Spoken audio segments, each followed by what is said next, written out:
Good morning. We are here ready to do our first math class of summer math review. So we're starting with fractions to decimals.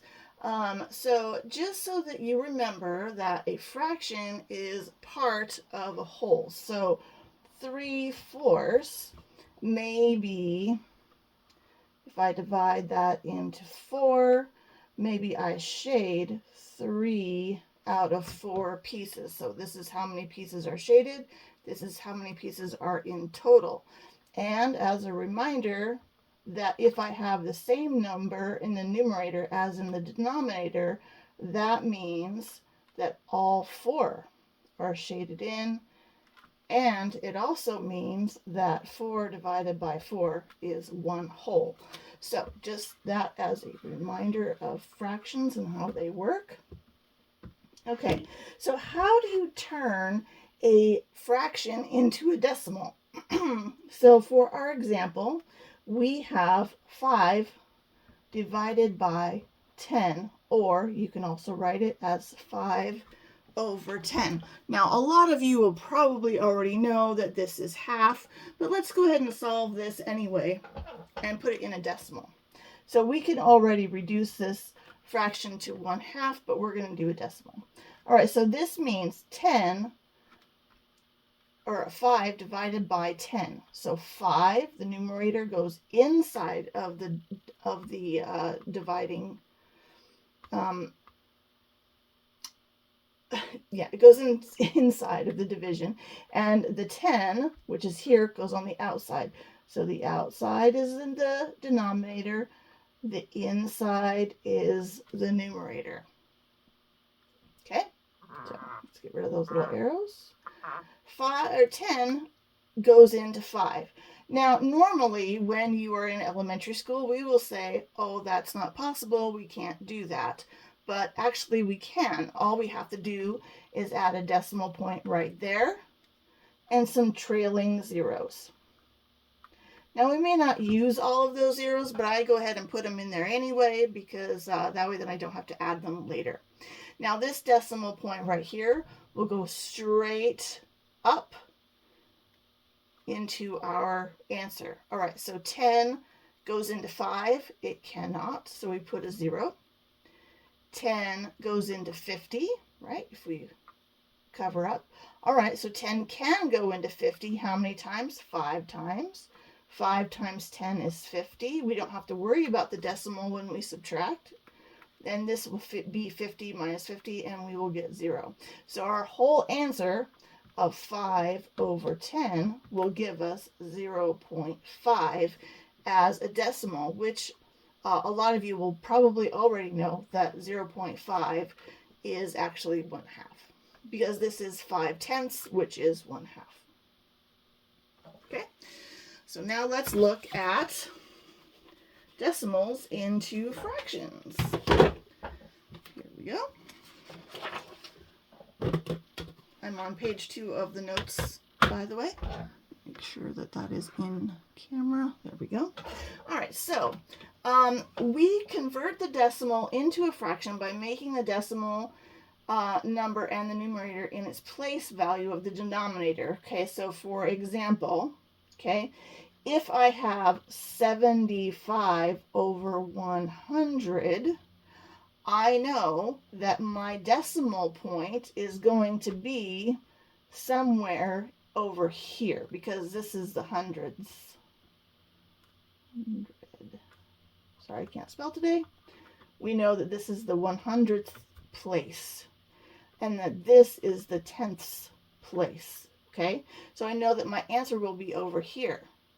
So I can already say, oh, okay, if it's 75 hundredths as a decimal, I say 0.75.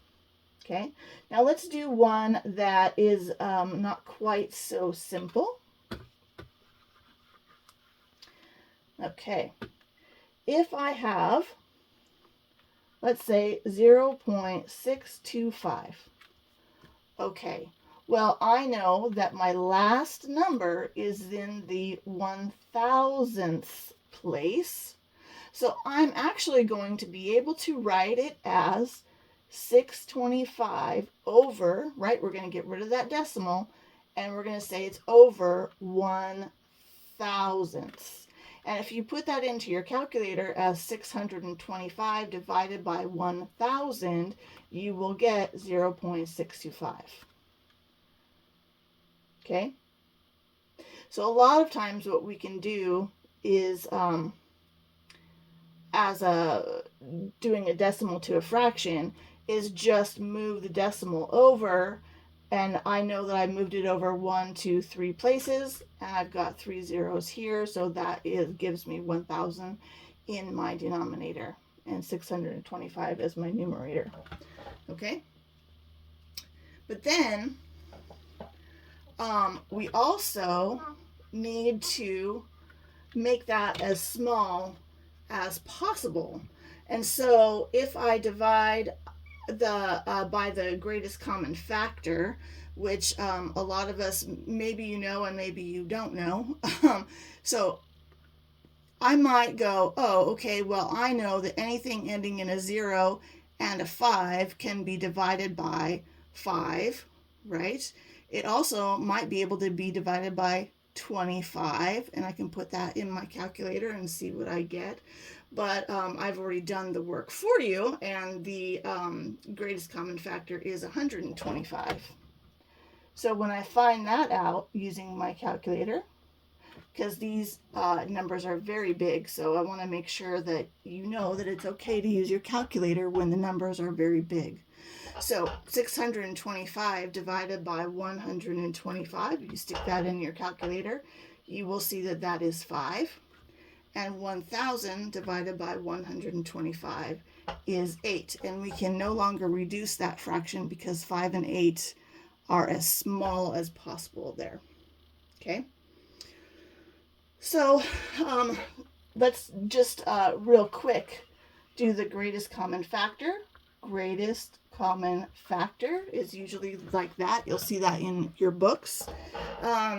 Is that, for example, let's say I've got 15 and 5. What is my greatest common factor? Well, that basically just means the numbers that go into these numbers, or you can say something times something equals this number. Well, 15, we have 1 times 15, right? We have 3 times 5. And that's it for 15. Now on 5, we only can do 1 times 5. It is a prime number. We can't do any more. All right, so if we look, the greatest common factor, it's not 15 because 15 is not listed under 5. It isn't 1 because 1 is too low, but we do have a higher number, 5. Sometimes it is only 1. So yeah, you have to really look, and sometimes writing them out like this really helps. So the greatest common factor between 15 and 5 is 5, and you might see that when you are doing a lot of algebra problems, greatest common factor or least common denominator. We'll go over that later as well. So, all right, next thing. So on the next page of your notes, oh, sorry, didn't mean to erase the label, but we're going to, on the example, we have 0.33 as a decimal, and we're supposed to put that as a fraction. I know that it is in the 100ths place, so I must have 100 on the bottom. And then I'm just going to get rid of the decimal and just write 33 on top. Now, if you want to check that and write 33 divided by 100, you will get 0.33. And always, always, always reduce if possible. This is not able to reduce because this is it's already reduced. So, okay. Then you will have a homework page on that. All right, so we're going to talk about converting decimals to a percent.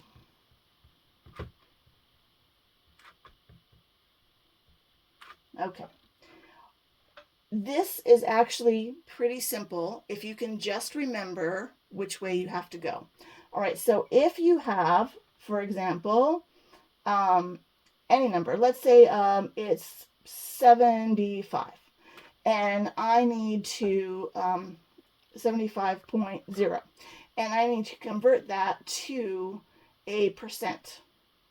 All I have to do is either divide, oh, sorry, excuse me, that's the other one, multiply times 100, or move this decimal to the right 2 places, which would give me 7500.0, okay, or 7500%. Why does it percent actually means by 100 or multiplied by 100. So you're doing fine. All right, so now let's take a look at that again. If I have 75,000% and I need to change it to a decimal, I would divide by 100 or move the decimal. Remember, if there's no decimal there, it's just we just don't write it down. Just kind of like if you have X, we don't always write down 1X because we just leave that out. It doesn't need to be there. So if I have the percent, or the decimal would be right there. If I divide by 100, I go to the left 2 places and I get 75.0. So if you are converting from a decimal to a percent, multiply 100. If you were converting a percent into a decimal, divide by 100. It is actually pretty simple once you get the hang of it. Okay, so if in my example there, we've got 0.854, and we're supposed to change that to a percent. I have to multiply by 100 or move over to the right 2 places. So I get 85.4%. The other example is going from 0.04% to a decimal. I have to divide by 100, which means I have to go take the decimal to the left 2 places. 1, 2. I know that's going to look really strange to a lot of you, but on your homework, there are some of these that will look odd. So I know that I have an extra 0 over here. 0, 0, 0, 4, and that my decimal goes over here. Always put a 0 in front of your decimal or behind it if there's just a bunch of zeros. Okay? Okay. Next up, fractions of a whole number.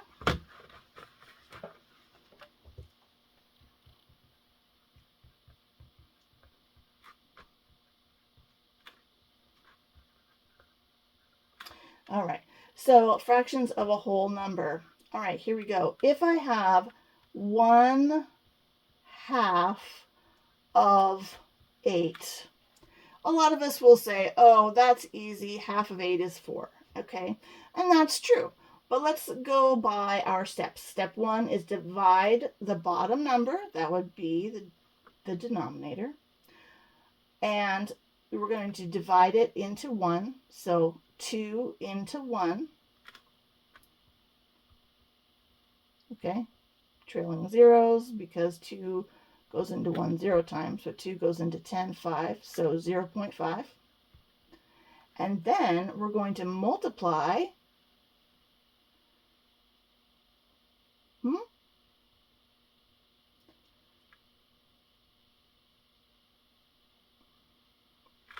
I'm sorry. This is very odd. I think I might need to change my I think I need to go back and change my notes because this is really odd. Okay, so if this of, when you do it, of means multiply. So 1/2 times 8.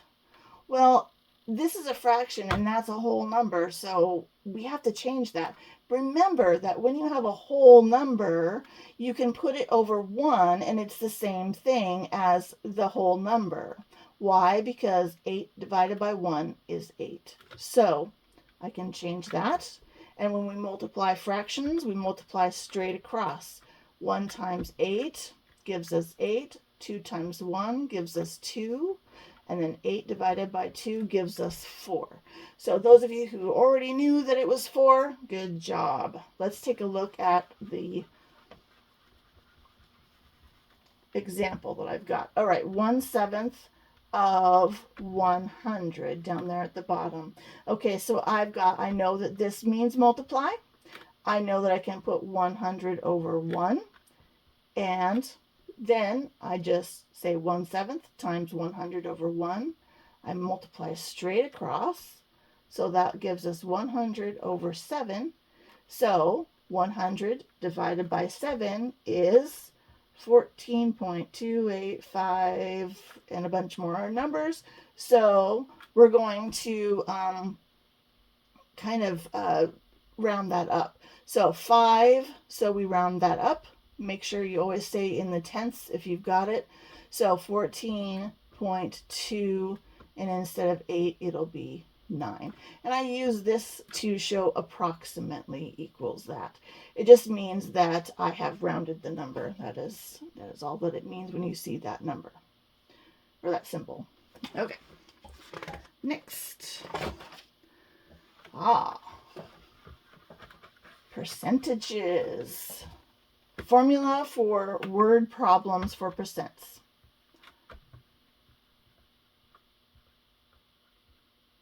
Oops.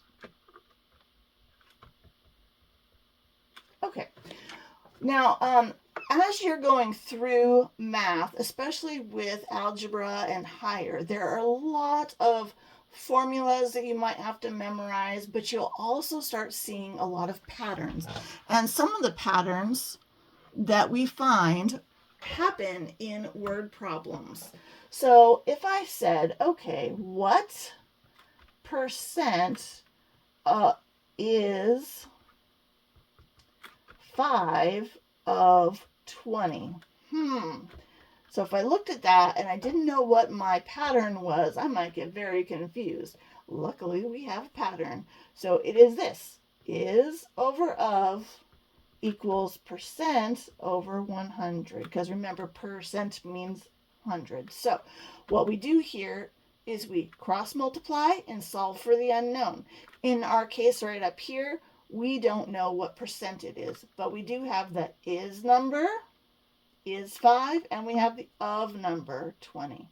So the is number will go right there, 5, and the of number goes right there on the bottom, denominator, 20, equals, we don't know what percent, so I'm going to give that a letter, over 100. I cross multiply, so I've got 5 times 100 equals 20 times x. Okay, this gives us 500, 20x. Now I divide by 20, and I get that this is 25% equals x. So that is how you solve those problems, by using this pattern, is over of equals percent over 100. Okay, then you put it in the place, the numbers in their places, and then solve for the, or cross multiply, right? And then solve for the unknown.